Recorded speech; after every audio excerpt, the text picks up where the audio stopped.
بسم الله الرحمن الرحيم.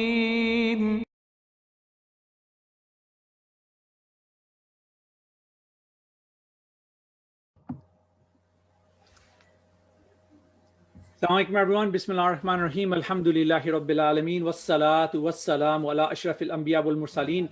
Sayyidina Muhammad wa ala alihi wa ashabihi ajma'in. Amma ba'd. All praise belongs to Allah, Lord of the worlds, and blessings and salutations on the noblest of prophets and messengers, our leader, Sayyidina Rasulullah sallallahu alaihi wasallam, and on his family and on his companions. Thank you so much for joining us tonight for this special webinar organized by the Muslim Endorsement Council, also known as MEC, on the topic today of managing stress and anxiety within the family based on Islamic principles and practices. We have an amazing lineup of three phenomenal teachers, instructors, leaders in our community that are going to join us. And so my name is Chaplain Umar Baju. I should have introduced myself before. I'm sorry. I'm one of the board members of MEC and also a chaplain here at Yale University in New Haven, Connecticut. And so it's a real pleasure to have you join us tonight.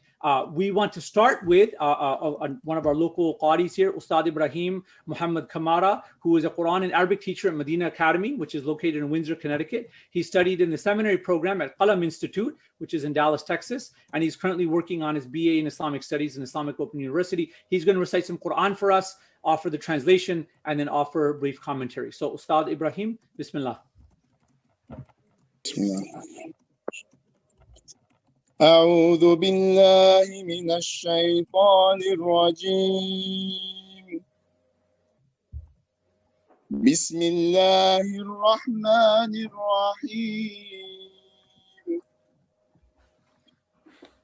والضحى والليل إذا سجى ما ودعك ربك وما قلى وللآخرة خير لك من الأولى ولسوف يعطيك ربك فترضى ألم يجدك يتيما فآوى ووجدك ضالا فهدى ووجدك عائلا فأغنى فأما اليتيم فلا تقهر وأما السائل فلا تنهر وأما بنعمة ربك فحدث. بسم الله والصلاة والسلام على رسول الله سيدنا محمد صلى الله عليه وعلى آله وصحبه أجمعين. Assalamu alaikum wa rahmatullahi wa barakatuh, everyone. So we're going to keep it brief, inshallah. And alhamdulillah, this is a brief chapter from Juz Amma. It's chapter number 93. And it is titled Ad-Duha, Surah Ad-Duha, which literally means the morning sunlight. It's the moment right as the sun is breaching the horizon and is now becoming visible. And subhanAllah, this is symbolic because the sabab al-nuzul, the reason of revelation for this surah, it was reported that the revelation has stopped for a while after the initial chapters of the Quran had come down. So we know that Prophet Muhammad ﷺ received revelation in the cave where Jibreel came to him and he told him, Iqra, and so until the end of the verses there. And then we have Ya ayyuhal muzammil, Ya ayyuhal mudaththir, as he's coming down from the mountaintop, rushing to his wife Khadija radiallahu anha. And then there's kind of like a pause after like a while in Revelation, in that gap between where he comes out to his people and he tells them, that he has been sent to them as a messenger of Allah subhanahu wa ta'ala. And so they're kind of like sitting there waiting, okay, is that all you have? And so there's a pause in revelation. And so Prophet Muhammad sallallahu alaihi wasallam, like anyone else in that situation, started getting anxious. And he was wondering, okay, like I had gotten adjusted to this, this big responsibility. I'm risking everything on the line here, my family, my wealth, my community. And he was wondering if maybe he had done something wrong. And this is a feeling that we find many of ourselves as falling into, when things kind of don't go as expected, or we're hitting like a tough spot in our life. We wonder, have I done something to maybe, upset my creator, where I'm no longer in his good graces. And so the Meccans, the pagans at the time, they made matters worse by mocking the Prophet ﷺ and saying that God has become neglectful and hateful of you. And therefore, this Meccan chapter was finally revealed to refute those false allegations and remind the Prophet ﷺ of some of God's favors upon him. And subhanAllah, this is something that we can also internalize for ourselves whenever we have, those kinds of feelings, those feelings of despair, those down moments. Surah Al-Duha, which I'm about to read the translation for briefly from the Clear Quran translation, is a surah that we can turn to. And I would really recommend reading it in English, if it's your first language or whatever your first language is, so that you can be most comfortable and really internalize the beautiful meaning of these words. So without further ado, in the name of Allah, the most compassionate, the most merciful, by the morning sunlight, Allah is swearing by the morning sunlight, and the night when it falls still. Your Lord, O Prophet, has not abandoned you, nor has he become hateful of you. And the next life is certainly far better for you than this one. And surely your Lord will give you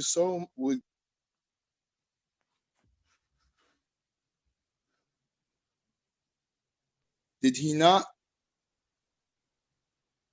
that you will be pleased? Did he not find you as an orphan, then shelter you? Did he not find you and guided, then guide you? And did he not find you needy, then satisfy your needs? So do not oppress the orphan, nor repulse the beggar, and proclaim the blessings of your Lord.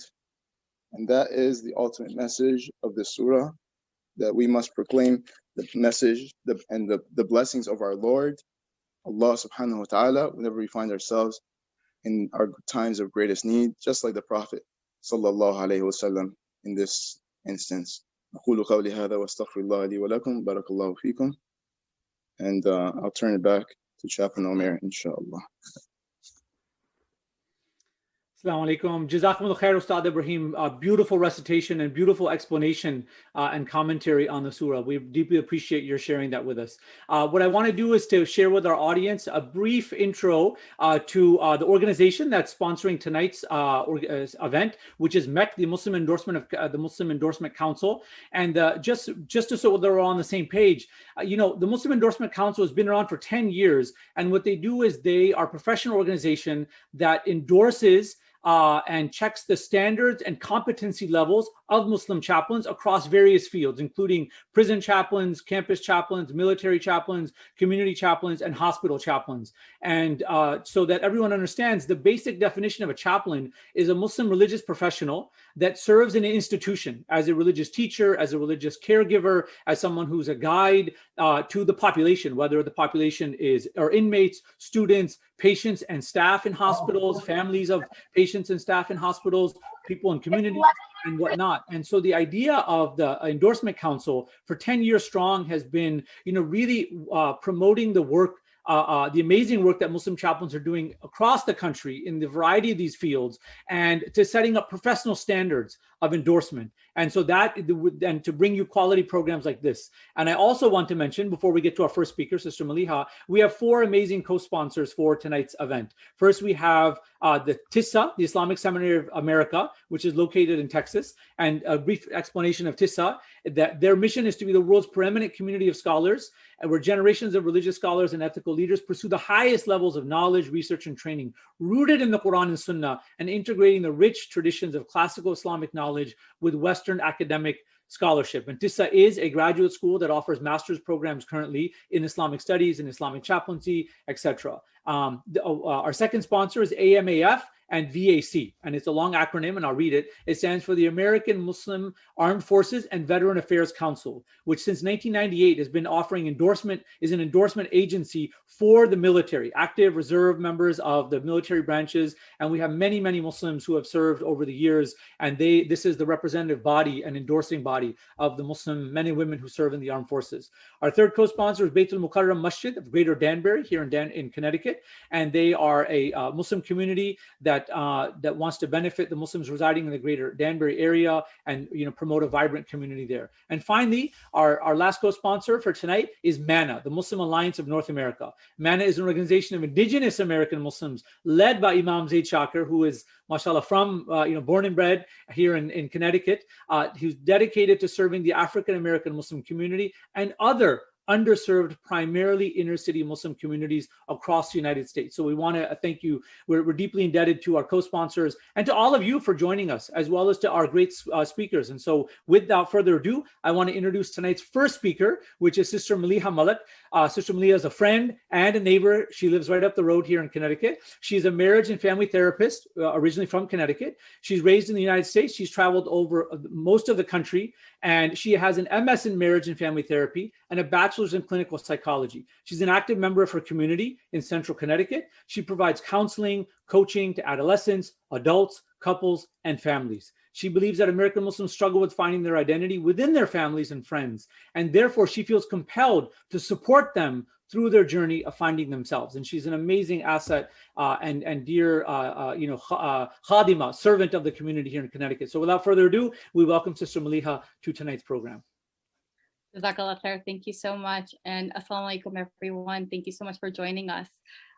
So today we get to talk about some of the topics that have been, that we've all been thinking about for some time, especially in the last year or so. It's become more prominent and more common for us to focus on these issues, which is managing stress and anxiety, especially within a family setting and with our partners, with our spouses.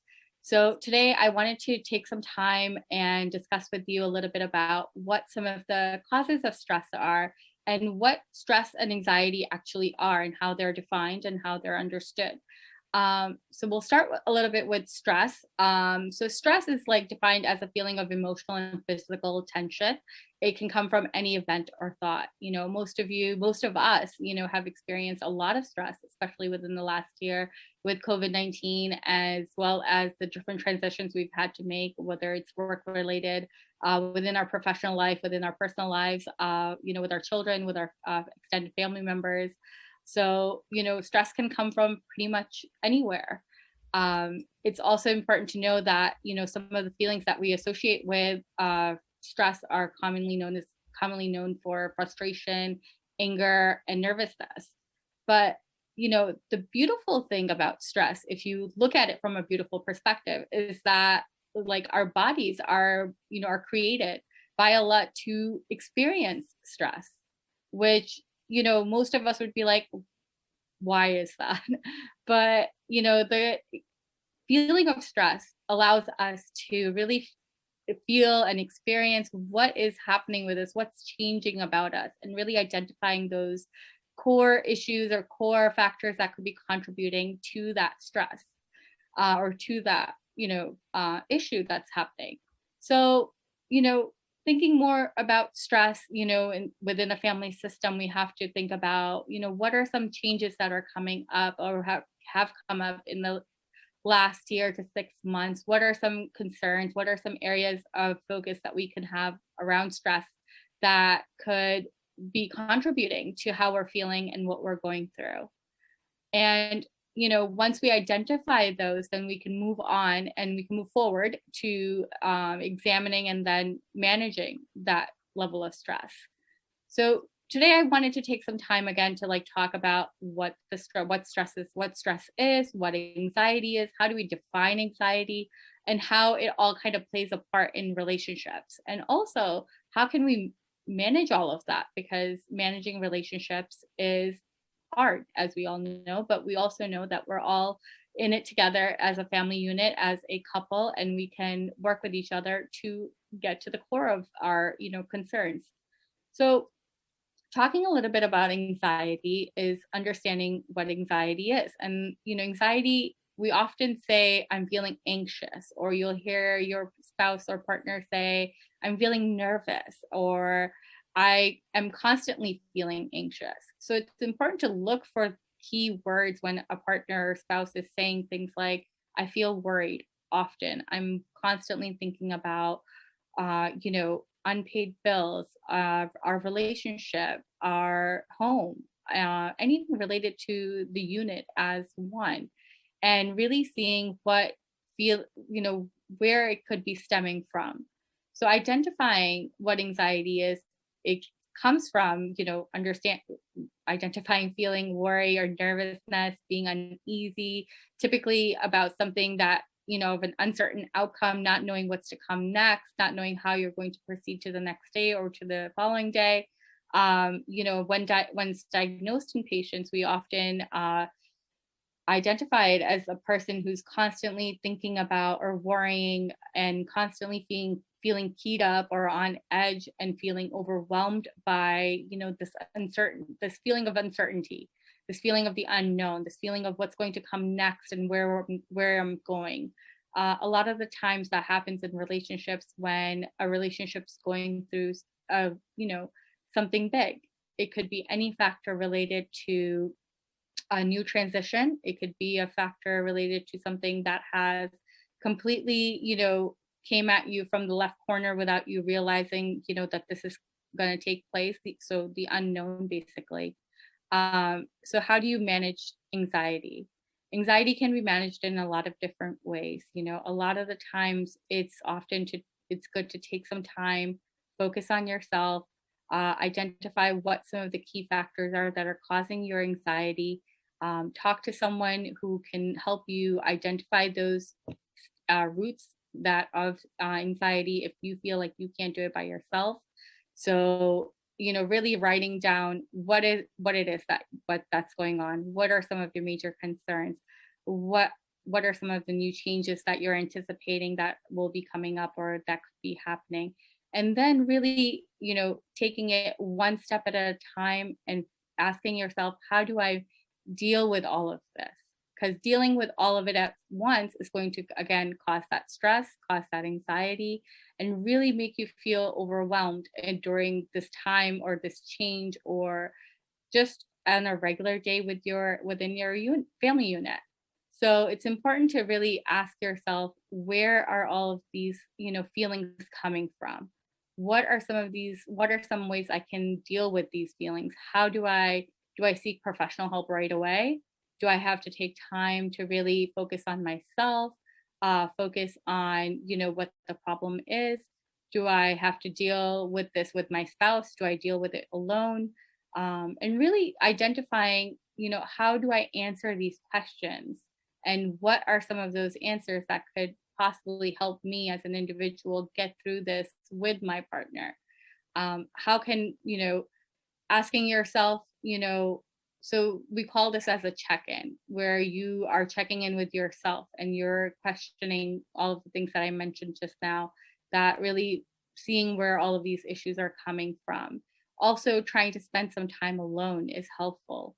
When you spend a little bit of time by yourself in your own space, thinking about what's going on, what's causing your stress, you're likely to find some of the answers that you're looking for. Whereas if we take our anxiety, those feelings of overwhelmness, those feelings of uncertainty, those feelings of always feeling like you're on edge, and add it to our day-to-day stress of going to work, being at home, being present for our family, being present for our loved ones.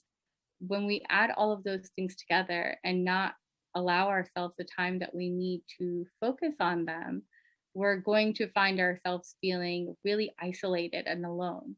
And we're also going to find that no one, even our spouse, the one person who can support us or guide us or help us, is unable to do so. So it's important to really take that time to yourself and ask yourself some of the important questions about where your mindset is at, and what you can do to help yourself. What are things that make you feel good? Is it taking a walk by yourself? Is it enjoying the weather if the weather is nice? Is it talking to a friend about what you're experiencing? Is it talking to your spouse? One of the things that I always recommend is that before you talk to your spouse about what you're experiencing and how you're experiencing it, it's important to be clear with yourself. Once you have an idea of what you're experiencing, you can then clearly talk to your spouse about what it is that you would like them to know and how they could help you. A lot of the times, when couples come in for therapy, or when they're experiencing stress and anxiety in their relationship, whether it's caused by an issue related to their relationship or in general related to, external factors like work life, or, their professional life, or their, you know, extra activities out of the home, or with, their children, it's important to really know what it is that I need my partner to know in order for them to help me and support me in this time. And the only way to know that is by asking yourself that question and really focusing on the answers that you're getting. Once you have that idea, you can better communicate what you need to your partner, and then they can, be present, they can be understanding, they can listen, they can identify how what their role is.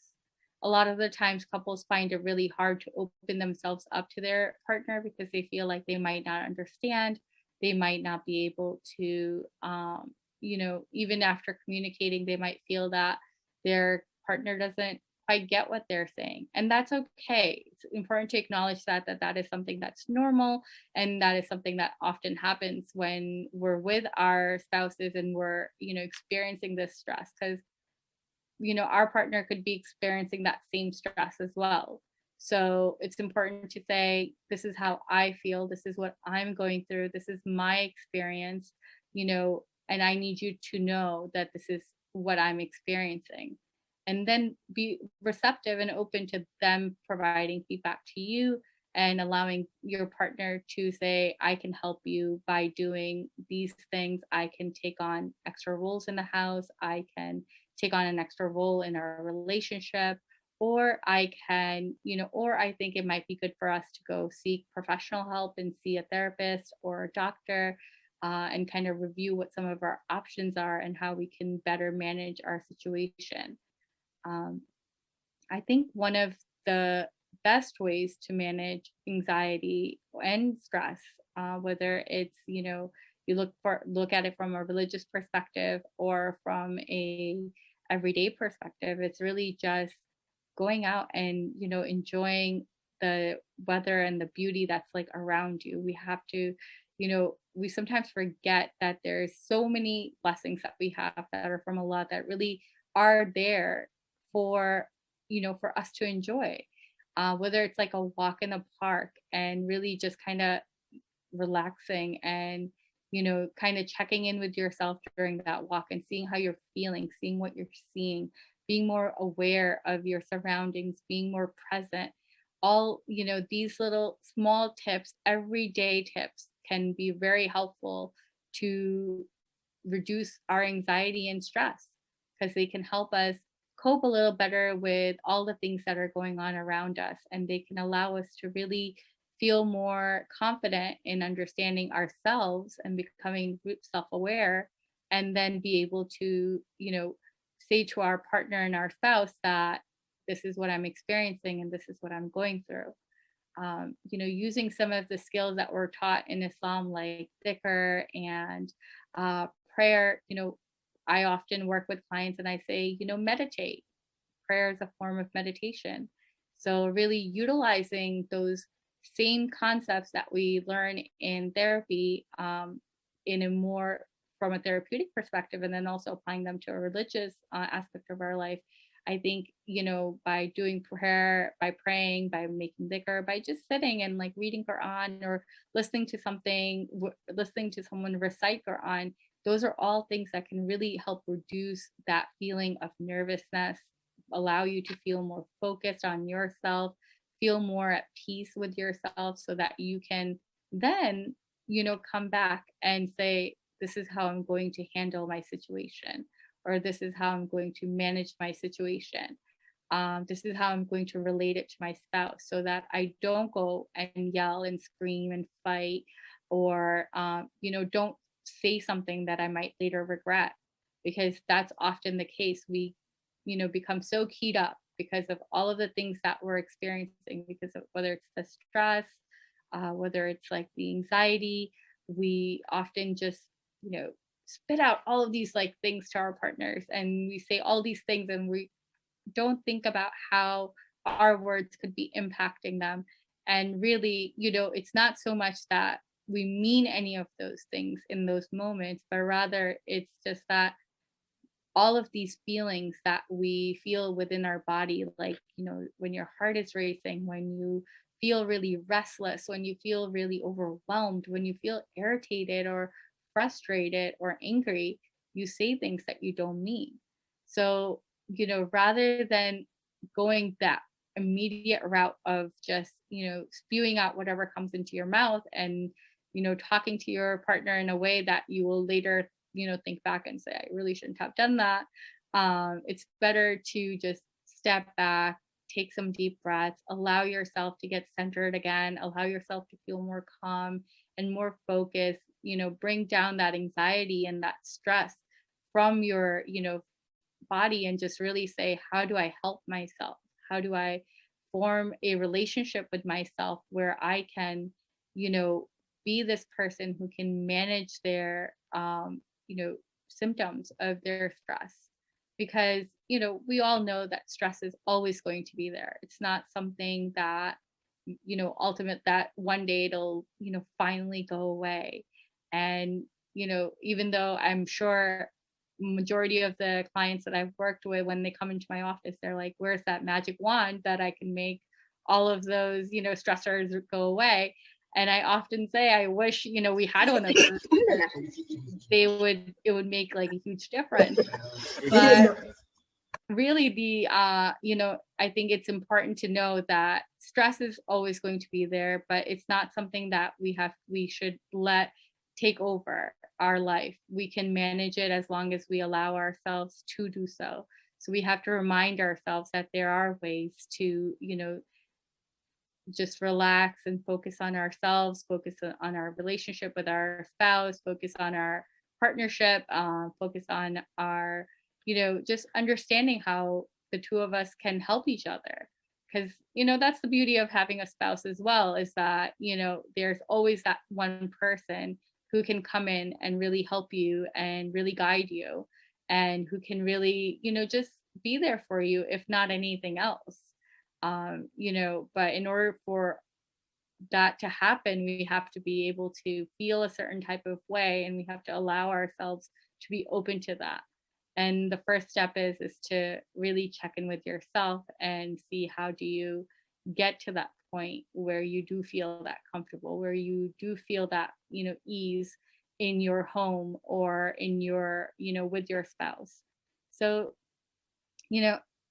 while I was listening to Ustad Ibrahim, it was really beautiful to hear that, that even like the Prophet Muhammad Sallallahu Alaihi Wasallam, even he felt anxious, and that feeling of like nervousness and the unknown of like, not knowing where things are going or how things are coming, or if we've done something wrong, even that feeling, to expect that, even our Prophet Sallallahu Alaihi Wasallam, like he even experienced that, to say, it makes it so much more natural and so much more of a, it just makes it so much more beautiful in a way, even though a lot of people, dealing with anxiety know that when you're feeling that, anxiousness, when you're feeling that worriedness, it's not a beautiful feeling at all. So, but knowing that even a person of his stature, like to the highest stature, is able to experience that and then come back from it and really accept it as, part of the process of moving forward, we, can also do the same by, really recognizing what are those areas that require our attention in order for us to feel more calm and more relaxed, or feel more, grounded in, in our life, in the things that we're experiencing. Of course, if your anxiety is, you're experiencing it more often than you think is okay, and if you're feeling like the worrisome is not going away, or the constant thinking of what's to come, or the uncertainty is not going away, and you're constantly feeling keyed up, definitely speak to a physician and, please get, help for that, because there is help out there. There is support out there. You're not alone in the process. So it's important to know that you can, reach out to someone and explain how you're feeling. And there will be someone out there who will definitely understand what you're experiencing and will be able to help you, along the way, and will be able to help you in what you need. So with that, just going back to how to manage anxiety and stress with your partner, with your spouse. I always say partner rather than spouse because I feel like, in a marriage, it is a partnership. The partnership doesn't have to have a percentage of any type, but partnership is important. And if we deal with any issue in our life together, with your partner, you're likely to succeed because you're able to identify core, values and goals that will help you to get to where you need to be. So that's why I always use the word partner over spouse, because I feel like partnership is very big in a relationship. And when it comes to managing your stress with your partner or managing your anxiety with your partner, it's really important to be on that same page on understanding one another and really being able to recognize, what some of the causes could be. And oftentimes we expect our spouses and partners to know that, what some of our key stressors are, even if we're not verbalizing them. But the reality is that it's important to verbalize your stressors, and it's important to verbalize the feelings of anxiety to a partner so that they're able to help you and support you in that, and basically be there for you in any way that they can. And really just some of the other, ways that you'll hear it everywhere, whether you read it online, whether you go see a therapist, you'll often hear some of the same tips, but those tips are very effective because they're proven to work. One of the tips that I really like is journaling. I encourage a lot of my clients to journal and write about, their daily stressors. But I also like to ask them to write about their daily, the things that they're can share their gratitude for. And when you do both, you can, it's almost kind of like a pendulum where you're weighing it off and you're seeing, what are the pros and cons of my life right now? What are some of the big things happening? And what are some things that I am grateful for or thankful for? And when you write down write a list of things that you're grateful for, and also write a list of things that you're stressful for, you can almost see some of the positive things outweigh the negatives. Sometimes it's not the case, and that's okay too, because it happens. But, having that list of things to be grateful for can be a really great way to see what some of the progress you're making in life, whether it's, achievements that you have, whether it's the happiness of your relationship or the happiness of your children or the happiness of your life or career or, education, whatever you're thankful for. Those things often will outweigh some of the stressors and then limit us from feeling overwhelmed and again feeling frustrated with our current situation. So, taking a walk, talking to a friend, making really enjoying the beauty, being aware, being present, journaling. These are all small ways to manage these stressors that daily stressors we experience in life. Taking a drive is also often very good. I always recommend clients, who have a commute to and from work, to take that time to really reflect on their day and to really focus on what are some good things that they did or achieved that day and how could they make their next day better.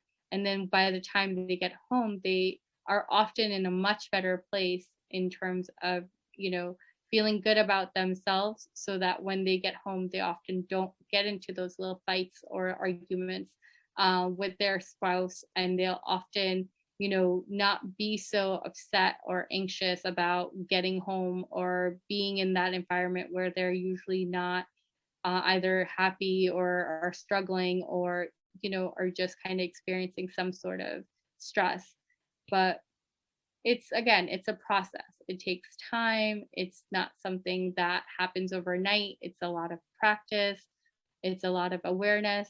It's a lot of, you know, taking things slow and really just, you know, making sure that you are focusing on yourself as well as focusing on the things that are around you, but not becoming so hyper focused that you are now causing yourself to feel overwhelmed or feeling uncertain about what's to come next or how you're going to handle the situation.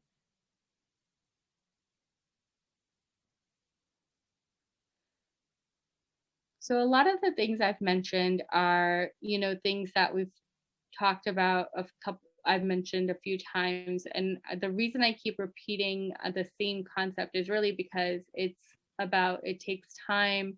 It's about, you know, recognizing what are some things that you need to do and identifying ways to really get through your day to day. And, you know, once you do that, once you're able to cope with those situations, you'll find that the stress that you're experiencing will minimize, and really utilizing your surroundings, the, you know, people around you will help you to manage your stress a lot better.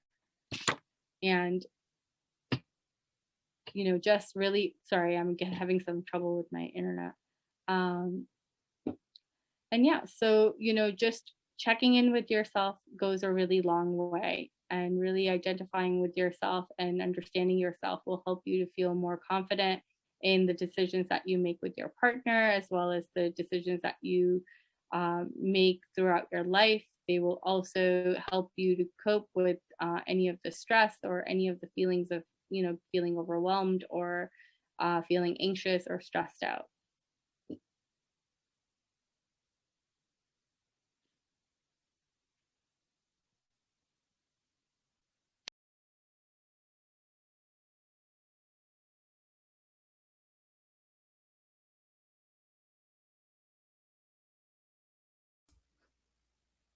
Okay. Thank you so much, Sister Maliha, for a fantastic presentation. And we've gotten questions about whether these recordings will be released. Inshallah, they will be released on our YouTube channel. So please check for those. Thank you so much, Sister Maliha. I was taking notes while you were speaking. And I have to say, of the many, many things that I deeply appreciated about your talk, it was two things in particular. One is that you gave very coherent, cogent advice, and you repeated yourself. That's the second thing, which is, I think, the mark of a great teacher, right? They say that repetition is the key to excellent pedagogy. So thank you so much for sharing very practical, very timely also, given the fact that we're going through a pandemic and unprecedented circumstances. So please, for those that weren't able to catch the full presentation, it'll be on the YouTube channel, inshallah, released very soon. So thank you so much for that. We appreciate that. Please join us during the Q&A. We have questions that have been coming in. I've been preparing some questions myself, but without further ado, we're going to continue in the program. At this point, I just wanted to reiterate sort of the MEC as the co-sponsor, as the main sponsor of tonight's organization, or tonight's event, excuse me, and really just people that have joined us, is, you know, the key goal of what chaplains do in their work, in their respective settings and institutions they work on, is that they present Islam and they advocate for the Muslims in those institutions. And I'll say that again, is that they present in the best way possible that they're capable of. They present the beauty of our deen, the akhlaq, the character of our beloved Prophet Muhammad sallallahu alaihi wasallam, which we talked about is it comes from a place of rahmah, a place of compassion, a place of mercy, a place of empathy. And then they advocate for the needs of, right, their Muslim community, the Muslim citizens of the institution that they're a part of, and that really nurture the Islam in the lives of those Muslims, as well as presenting Islam in a nurturing way to the people around them. So really quickly, we would deeply, deeply appreciate your donations to help expand the work that we're doing on behalf of MEC. And this is a plug I make for right now. Please check out our website. It's Muslim Endorsement Council, one word, muslimendorsementcouncil.org. One more time, muslimendorsementcouncil.org. Go to the website. You'll see a donate button right there. You can donate online on the website, or you can also donate via PayPal as well. And I'll give PayPal the link in the next break. And also, please follow us on social media. We're on Facebook, we're on Twitter. But without further ado, we are very pleased to welcome our next speaker, which is Dr. Asif Rashid. Dr. Asif is a double board certified psychiatrist from the American Board of Psychiatry and Neurology in adult psychiatry, as well as child and adolescent psychiatry. He's currently an attending psychiatrist working in Austin, Texas, as well as Plano, Texas. He's been working in the field of psychiatry since 2003. He has extensive experience working with both adults and children, as mentioned. Although his main area of work has been outpatient clinical work, including psychiatric evaluations, medical management, and family therapy, he has a vast experience in other behavioral settings, including inpatients, hospital programs, intensive outpatient programs, and emergency psychiatry, including Tele Psychiatry. So without further ado, we are deeply pleased to welcome Dr. Asif. The floor is yours. Bismillah. Jazakallah khair, chaplain. Appreciate that. Assalamu alaikum wa rahmatullahi wa barakatuh. Nahmadu wa nusalli ala rasulil kareem. Amma ba'd. I hope you can hear me okay. I'm sorry, due to technical problems, I was not able to join on time. So hopefully, if somebody can tell me they can hear me. Yes, you're good. Oh, okay, Jazakallah khair. Yes, so Jazakallah khair for bearing with me, the administration, also Sister Shazida, who has invited me to join today. It's my pleasure, definitely. So let me share the screen. I think that's the best way of explaining what I do and what I don't do. Let's see. Zoom. Oh, it won't let me share my screen for some reason.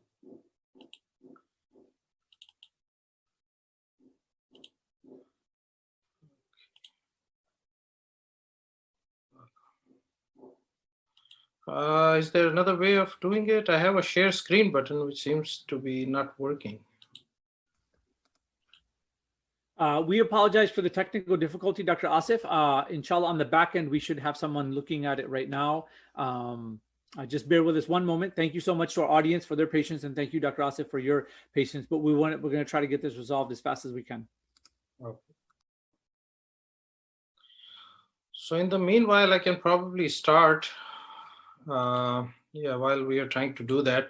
So let me explain to you what is the difference between the psychiatrist and a psychologist, because that's very important. A lot of people get confused between the two. And the psychiatrist, I've gone through medical school, and I know, I've gone through my medical rotation, surgical, everything.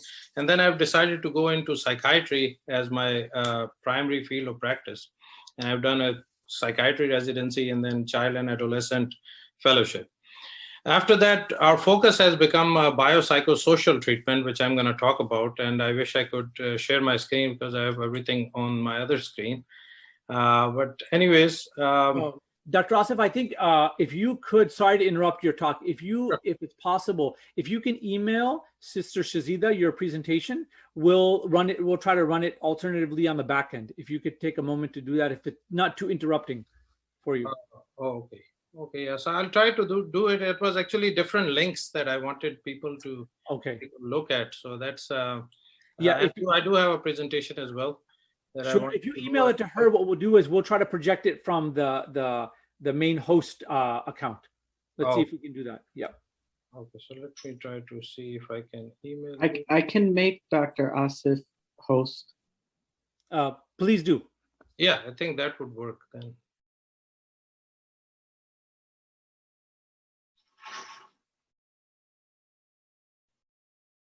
Oh, that was okay.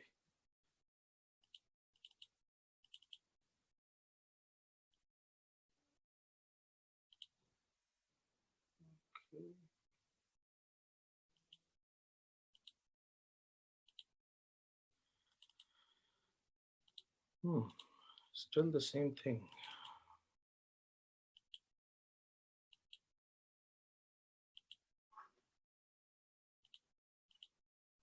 No, won't work.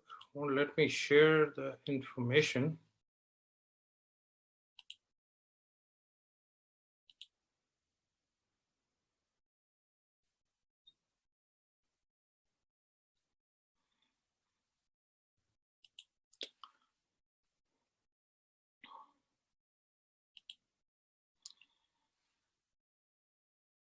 No, not working. I'm sorry. Yeah, so I guess we're going to have to just continue with this presentation verbally. So yeah, so again, the difference between us and the psychologist is that the psychologists provide more therapy, talk therapy, talking to people and trying to figure out, as Sister Malia did.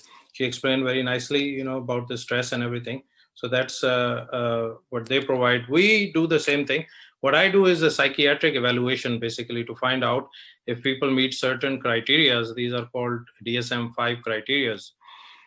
For certain diseases. And then after that, we devise a treatment plan based upon that, generally biological, psychological, and social interventions. And for believers and especially Muslims, I also suggest some spiritual interventions as well. So I had this everything in the presentation, but it looks like it's not working. Let me try revealing this, see if it goes through. Okay.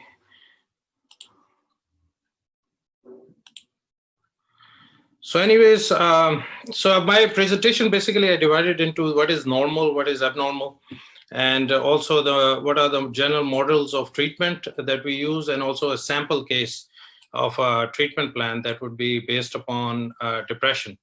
I'm glad that I used depression as my sample, because Sister Malia went into anxiety part, and they go hand in hand. Sometimes anxiety can lead to depression and stress, and depression and stress can lead to anxiety, and vice versa.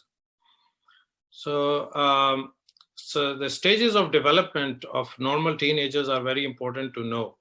And this is, the adolescence is a period of transition between childhood and adulthood, and includes some big changes to the body and the way the young person relates to the world. To many, the physical, cognitive, social, emotional changes happen during this time that can bring anticipation, anxiety for both our children. So it's very important to know what is normal and what is not a pathology, so that we don't get overwhelmed with thinking about what's going on with our adolescents. And that development has been divided into three parts. One is the early adolescence, which is from ages 10 to 13. And all that information is on websites, something like healthychildren.org. This is basically, I got this information from them. And it's very good. I wish I could share the information on screen so that everybody can see. But during the first phase, this stage, the children often start to grow more quickly. And this is from age 10 to 13. And they begin noticing the body changes, the hair growth, stuff like that, and the physical changes in their body. And it usually starts a year or two earlier in girls than boys, and can be normal for these changes. And they have to reconcile and come to terms with all these changes. The body changes can inspire curiosity and anxiety in some, especially if they don't know what to do and what to expect and what is normal. And early adolescents have concrete black and white thinking. And the things are either right or wrong, great or terrible, without much room in between. And it is normal in this stage for young people to center their thinking on themselves, called egocentrism. So this egocentrism is very important to be recognized, and saying that this is not abnormal, this is normal. And then these preteen feels an increased need for privacy as well. And then this becomes another bone of contention, especially in our Desi families, where they're coming from a joint family system, to reconcile and accept that sort of thinking. In the middle adolescence, ages 14 to 17, there's physical changes, they continue. During middle adolescence, they become more interested in romantic relationships and physical relationships with other teenagers and other people. And this is something that needs to be recognized as well. Many middle adolescents become more argumentative with their parents as they struggle for more independence. So independence is another task of development that every teenager has to go through. And during this task, they are usually fireworks. They are, things that are different in their generation, even in the same culture, not to mention people who have moved from abroad here. They are raising American kids. There are a lot of issues that come up during this time, and there has to be some reconciliation and a middle ground that needs to be found during that developmental stage as well. And this is all normal. This is not abnormal at all. The brain continues to change and mature in this stage, but there are still many differences in how normal middle adolescent thinks compared to an adult. So yeah, a lot of things like, things like, for example, marijuana is legal now. So it can't be that bad, right? And or do I really have to wear, protective equipment while dealing with my, playing games and stuff like that? So all these things are very important that need to be addressed. In the late adolescence, from age 18 to 21 and even beyond, some people keep on staying in the adolescent stage for a very long time. And they have completed the physical development and grown to their full adult height, but they have more impulse control by this time and maybe better able to gauge the risks and rewards accurately. In comparison to middle adolescence, youth and late adolescence might find themselves thinking like, while I do love Paul Rudd movies, I need to study for my final. Or even though marijuana is legal, I'm worried about how it might affect my mood and my work performance or school performance. So they start challenging their own thoughts. So all these stages are very important. As they go through, the parents need to recognize these and see what is normal and what is abnormal. So I would suggest everybody to take a look at this. It's on healthychildren.org and see what different stages of development are, and they are normal for a teenage to go through these stages. What can you do as a parent? There are some things that you can do. Help your child anticipate the changes in their body. Learn about the puberty and tell them, what is normal, what is abnormal. Start early conversation about important topics like, relationships and pregnancy and substance abuse and stuff like that.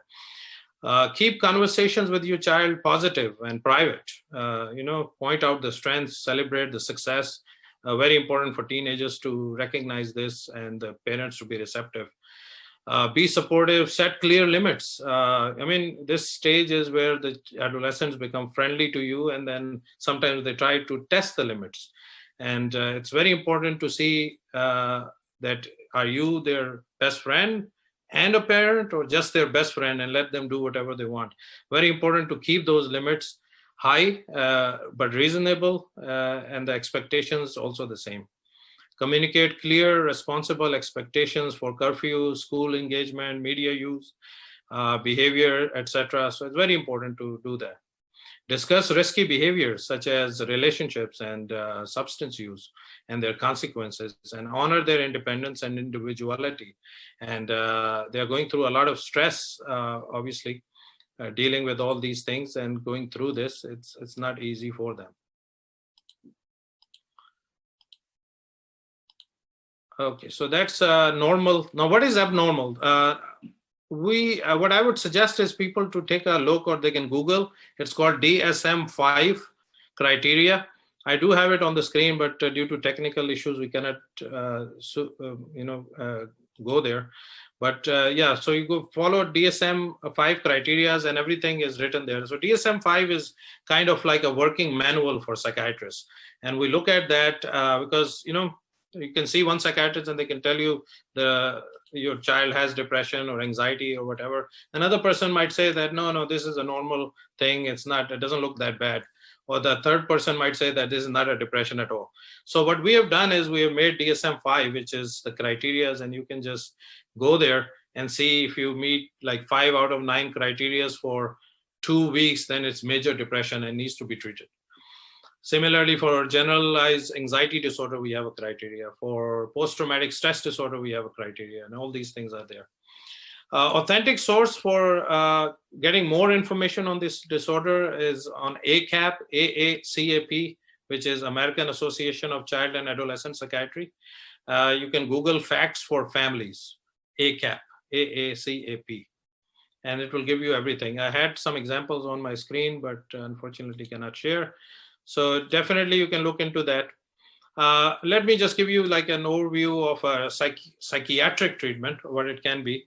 When I see people and I do an evaluation, I try to focus on 3 factors for general, biological factors, psychological factors, and social factors. And then similarly, the treatment is based upon these factors as well: biological factors, psychological factors, and social factors. For Muslims and other believers, I add usually the spiritual dimension. because biopsychosocial and spiritual realms can generate these pathologies, and the treatment is also based upon these different areas: biological, psychological, social, and spiritual. And the spiritual part is where our team comes in of imams and scholars, and they have been very handy and helpful. I know here in Dallas, almost every masjid has a youth counselor that can give a one-to-one individual appointment, and they can work on with adolescents. I wish you can have that in Connecticut as well. I'm pretty sure you can find your local imam or people who are willing to do that. It's a very important part for a growing upcoming teenager, especially Muslims and believers, that they have an access to that sort of thing.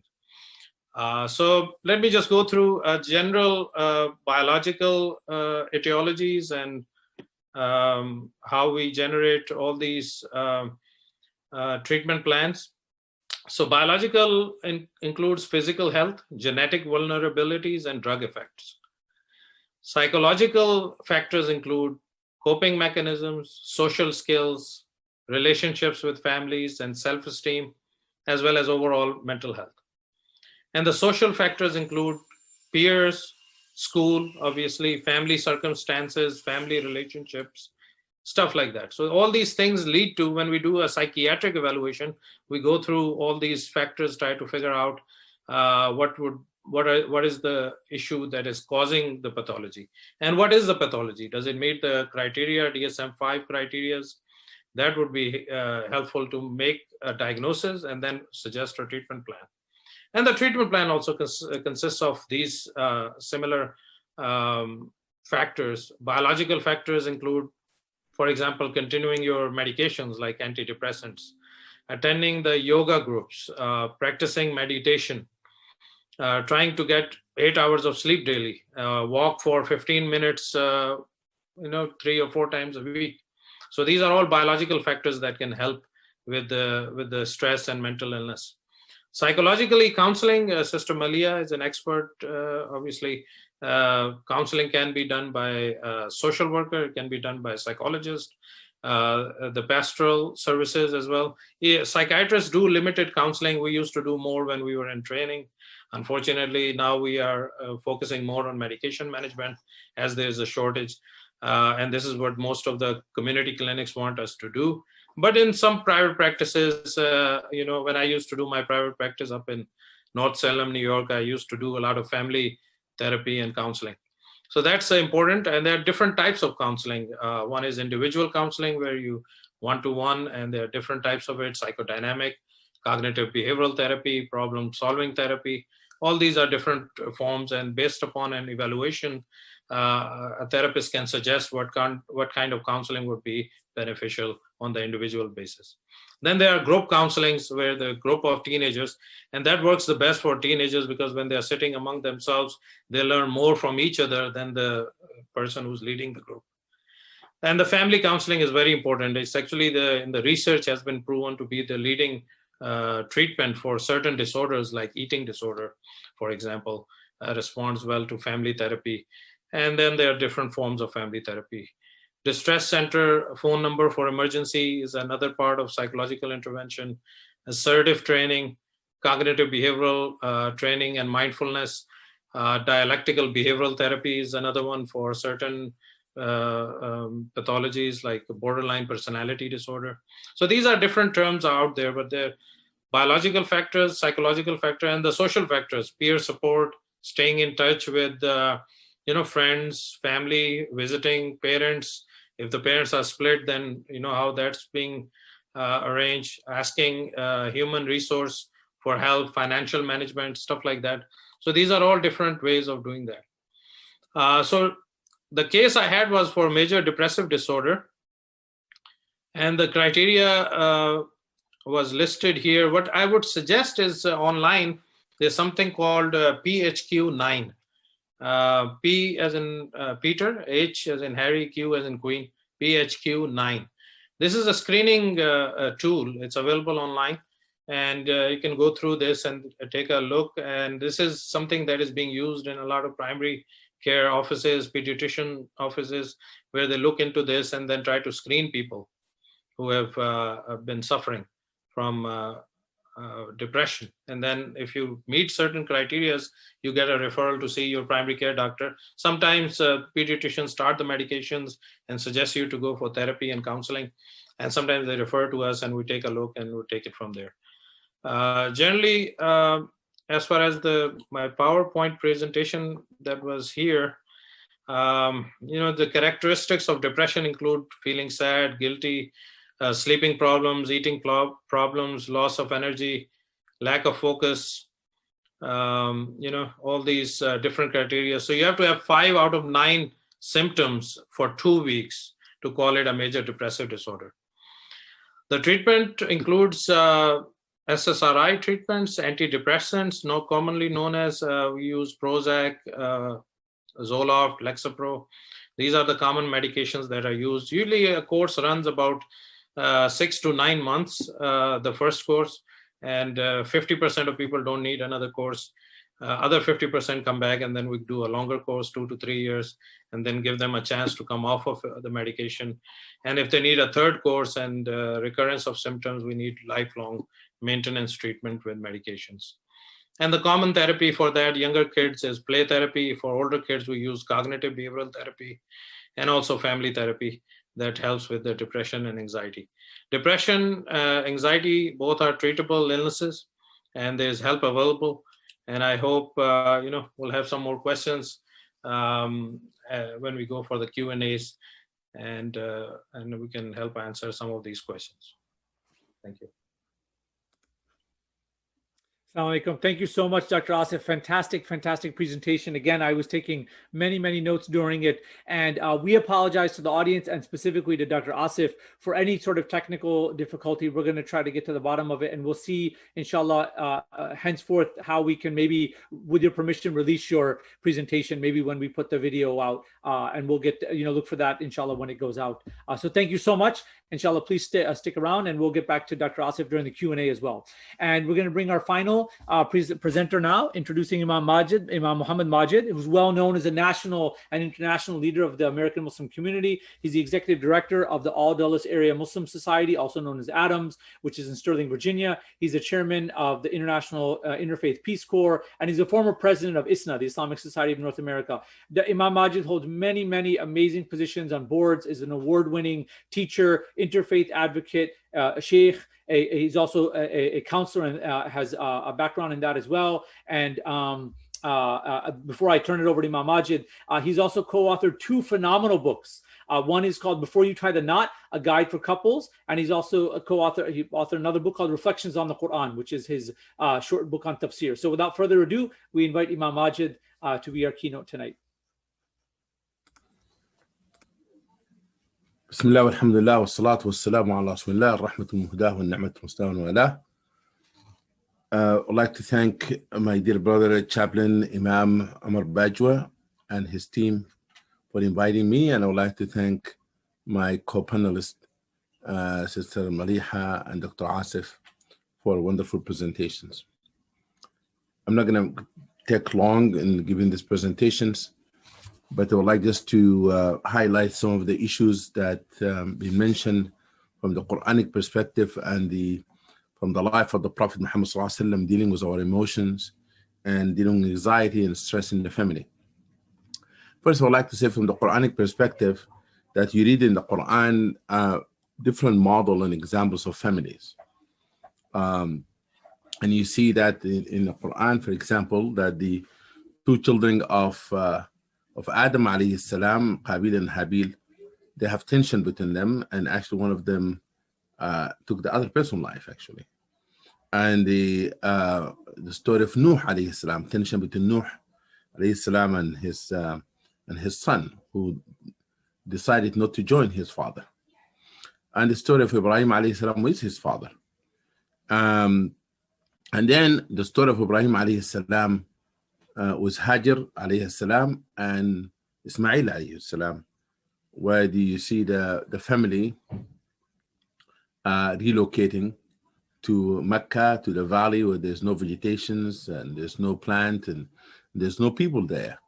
And Hajar alayhi salam as a mother has to face that difficulty by herself at the time that Ibrahim alayhi salam was not there, and she was worried about running out of water and running out of food, and she ran between the two mountains. And all of you know that in Hajj we see that as one of the rituals of Hajj.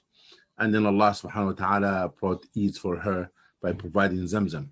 And then you see later the test that Ismail alayhi salam went through, offering himself to Allah subhanahu wa ta'ala, and Allah subhanahu wa ta'ala brought ransom and brought a sheep instead of Ismail offering himself to Allah subhanahu wa ta'ala. There's a story, by the way, similar in the other traditions, although in other traditions says Isaac, Ishaq instead of Ishmael. But Muslims, majority of Muslim scholars believe that was Ishmael. Other Muslim scholars believe actually was Isaac, some of them. And then you see that Ibrahim alayhi salam was asking for a support system for his family. When he said to Allah, Allahumma, he said, Rabbi inni askantu min dhurriyati biwadin ghayra dhi zar'in 'inda baytika al-muharram, Rabbana liyuqimu as-salah faj'al afida min an-nasi tahwi ilayhim. He said, oh Allah, I brought my family in the valley with no vegetations, and there's no life on it. Oh Allah, brought them here to establish prayer, which is the project of building the Kaaba. But he said, oh Allah, make people come around them. No family exists without a support system. We need to have a support system that bring comfort to us. But Hajar alayhi salam, before that happened, before people came, she was stressed about her son, although she said to her husband, Ibrahim alayhi salam, that if Allah, the one who have chosen this place for us, Allah will not abandon us. And then when she realized that she may be running out of water, she ran between the two mountains, shows that the trust in Allah. Although she has trusted Allah subhanahu wa ta'ala, but she made the effort running with the two mountains. Then Allah subhanahu wa ta'ala brought the relief to her, as I mentioned earlier.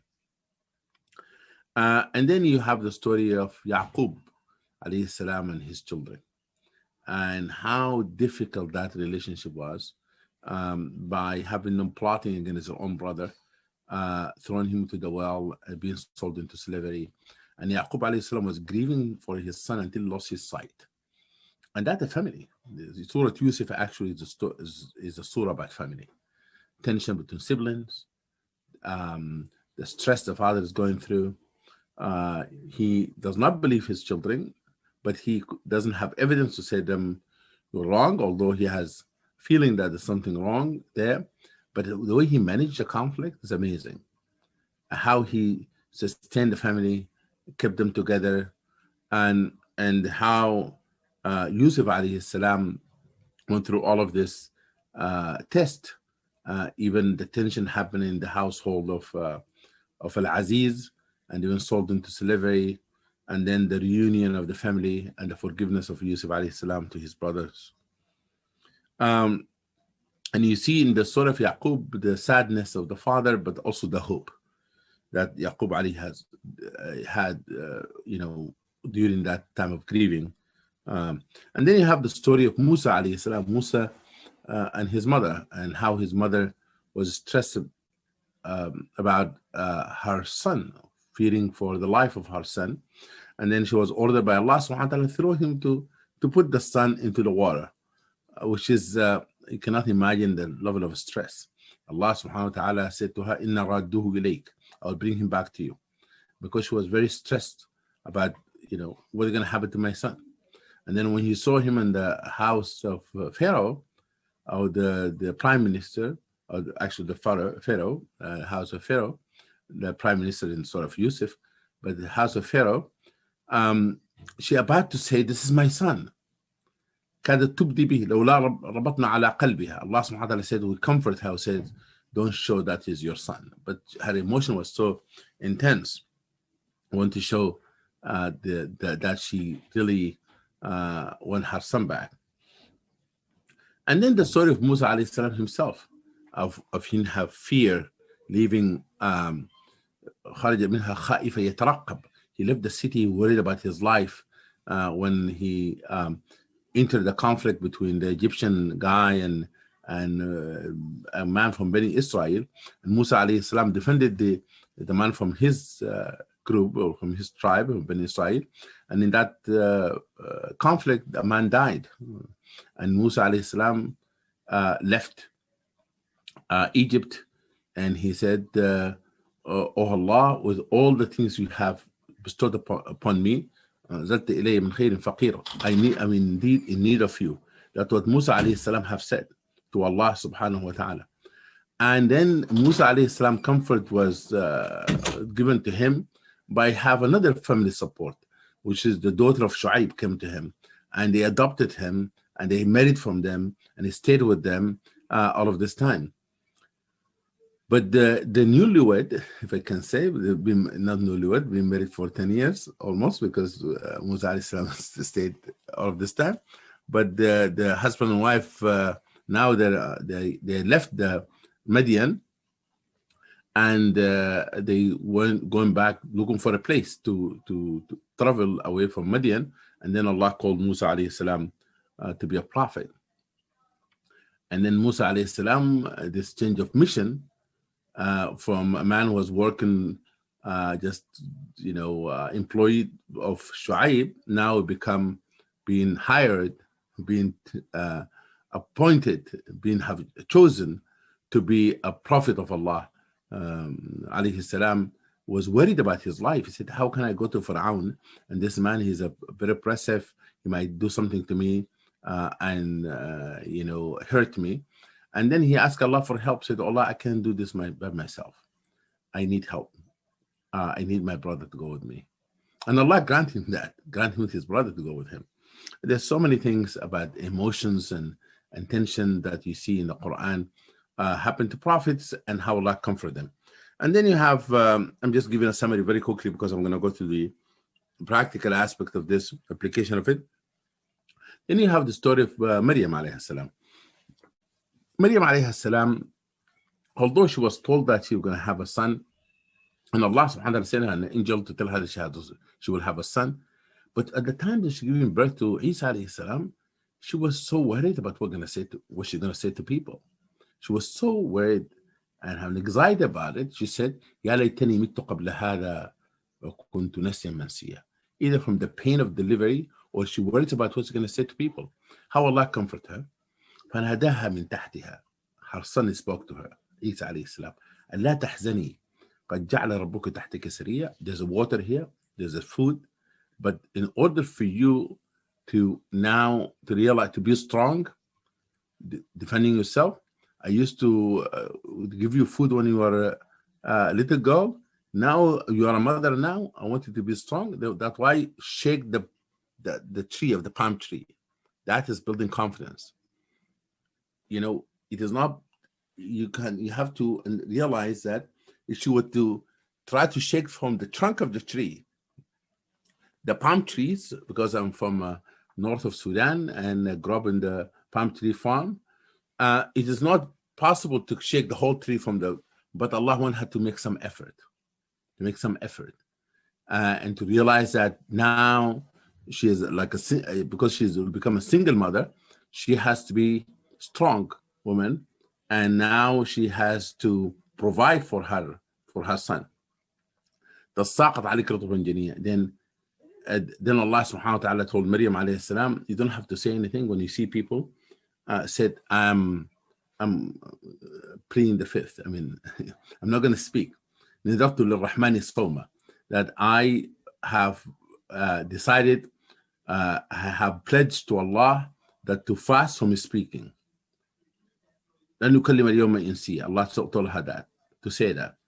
And as you know, that Isa alayhi salam defending his mother when she was accused falsely that how comes you have a son and you are not married. There's so many examples. Yunus alayhi salam example. The example of Sulaiman alayhi salam. There's so much emotions in Quran and real scenario about the prophet's life. You can learn a lot from that. challenging families, challenging society, facing society together as couple and so forth. You have Ayub and his wife, and all of those stories of Nuh alayhi salam and his wife, Lut and his wife alayhi salam. For all of this, you see it in the Quran. Now, I want to elaborate a little bit on the story of Rasul sallallahu alaihi wasallam and Khadija radallahu anha. And the reason I'm going to do this because of a limitation of time. I didn't have time to elaborate on all of the previous prophets. But Rasul sallallahu alaihi wasallam married Khadija radallahu anha way before he became a prophet.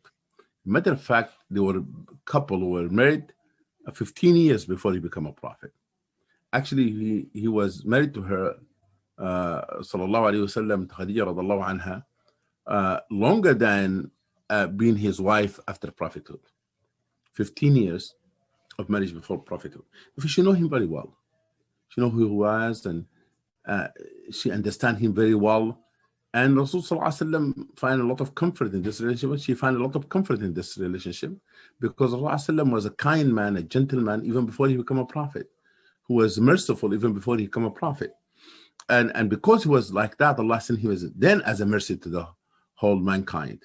Have Khadija radhiyallahu anha to share the Rasul sallam with the humankind after he became a prophet. But the 3 points I want to make very quickly in this, and then I will talk about other elements of managing stress and anxiety in family. When the Rasul sallam received the revelation, he was overwhelmed. He actually came home shaken, was shaken by this heavy mission was given to him. And the Rasul didn't know how to interpret, how to deal with this event. And Sayyid Khadija asked Rasul sallallahu alaihi wasallam, لعلك خفت. Are you worried? Are you scared? He said yes. He was scared. Then what did she say to him? She gave him confidence. He said, no, by Allah, Allah will never deprive you. Allah subhanahu wa ta'ala, we will support you. Allah subhanahu wa ta'ala will support you. Why? La yukhzik Allah. Why she was so confident about that? Look to this woman has deep understanding of her husband, who he was, deep understanding how to deal with people emotional at the time of stress. She brought the best things about their life together. Everything Rasulullah have done with Khadija was beautiful. We have never heard any narration that Khadija said anything, but Rasulullah before he was a prophet, no Rasulullah said anything about Khadija that before. It's the opposite. He was always praising her. After she passed away, years after she passed away, until he passed away, sallallahu alaihi wasallam, always praised Khadija radallahu anha, to the extent that Aisha became jealous of that. Come back to the point of that event. She said, Allah will not deprive you. Allah subhanahu wa ta'ala will take care of you because you take care of people. You are a generous host. You are very good with your family, kinship. You help people in need in society. You respond to the call of those who are going through stress and difficult times. And therefore, those qualities about you, those good qualities, it will not be a quality of someone whom Allah subhanahu wa ta'ala would deprive them from his mercy. A person will feel you will not, Allah subhanahu wa ta'ala will not have you to be vulnerable like that. La yukhzik Allah. Don't put you to shame. Allah will not put you to shame. Allah will not deprive you. But she didn't stop there because he was so stressed about this. His body was shaking. Zammiluni. Cover me. Then she covered him, gave him the physical comfort. The first one is cognitive. She made him rethink about himself positively, about who he was and those kind of things. The second, she comforted him. The third, she took him for counseling. She took Rasulullah for counseling to her cousin, Waraq ibn Nawfal. And the Waraq ibn Nawfal was a man who was expert in the scriptures, which is, as Dr. Asif's sister Maliha were alluding to, need to seek professional help. She didn't take him to Abu Bakr, radiallahu anhu. She didn't take him to some of the business people in Mecca, sorry.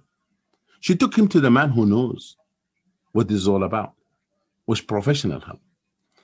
And he told him would be the prophet, the last prophet.